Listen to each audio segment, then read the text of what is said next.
सूरह अल मुरसलत। बिस्मिल्लाहिर्रहमानिर्रहीम। शुरू करता हूँ अल्लाह के नाम से जो अत्यंत कृपाशील तथा दयावान है। शपथ है भेजी हुई निरंतर धीमी वायुओं की, फिर झक्कड़ वाली हवाओं की और बादलों को फैलाने वालियों की, अर्थात जो हवाएं अल्लाह के आदेशानुसार बादलों को फैलाती हैं। फिर अंतर करने वालों की, अर्थात सत्य तथा वैध और अवैध के बीच अंतर करने के लिए आदेश लाते हैं। फिर पहुंचाने वालों की वही को, अर्थात जो वही ग्रहण करके उसे रसूलों तक पहुंचाते हैं, क्षमा के लिए या चेतावनी के लिए, अर्थात ईमान लाने वालों के लिए क्षमा का वचन तथा काफिरों के लिए यातना की सूचना लाते हैं। निश्चय उसका वचन तुम्हें दिया जा रहा है, वह अवश्य आनी है। फिर जब तारे धूमिल हो जाएंगे तथा जब आकाश खोल दिया जाएगा तथा जब पर्वत चूर चूर करके उड़ा दिए जाएंगे और जब रसूलों का एक समय निर्धारित किया जाएगा, उनके तथा उनके समुदायों के बीच निर्णय करने के लिए और रसूल गवाही देंगे। किस दिन के लिए इसे निलंबित रखा गया है? निर्णय के दिन के लिए। आप क्या जाने कि क्या है वह निर्णय का दिन? विनाश है उस दिन झुठलाने वालों के लिए। अल्लाह ताला फरमाते हैं, क्या हमने विनाश नहीं कर दिया अवज्ञा के कारण अगली जातियों का? फिर पीछे लगा देंगे उनके पिछलों को, अर्थात उन्हीं के समान यातनाग्रस्त कर देंगे। इसी प्रकार हम करते हैं अपराधियों के साथ। विनाश है उस दिन झुठलाने वालों के लिए।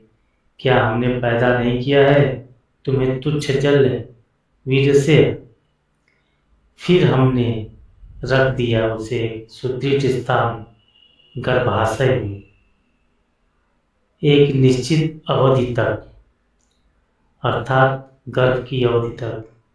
तो हमने सामर्थ्य रखा, अतः हम अच्छा सामर्थ्य रखने वाले हैं, अर्थात उसे पैदा करने पर।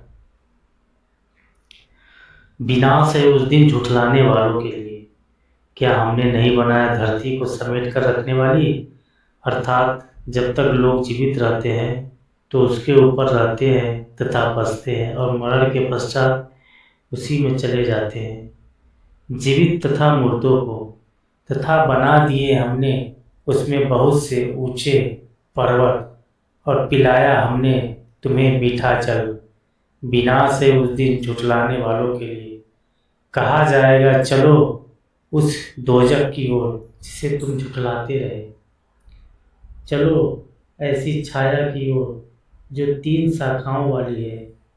छाया से अभिप्राय दोजख के धुएं की छाया है जो 3 दिशाओं में फैला होगा, जो न छाया देगी और न ज्वाला से बचाएगी।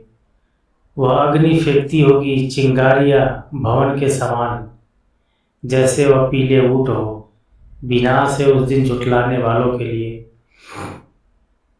ये वो दिन है कि वो बोल नहीं सकेंगे, अर्थात उनके विरुद्ध ऐसे तर्क प्रस्तुत कर दिए जाएंगे कि वह अवाक रह जाएंगे और न उन्हें अनुमति दी जाएगी कि वे बहाने बना सकें। विनाश है उस दिन झुठलाने वालों के लिए। ये निर्णय का दिन है। हमने एकत्र कर लिया है तुम्हें तथा पूर्व के लोगों को। तो यदि तुम्हारे पास कोई चाल हो तो चल लो, अर्थात मेरी पकड़ से बचने की।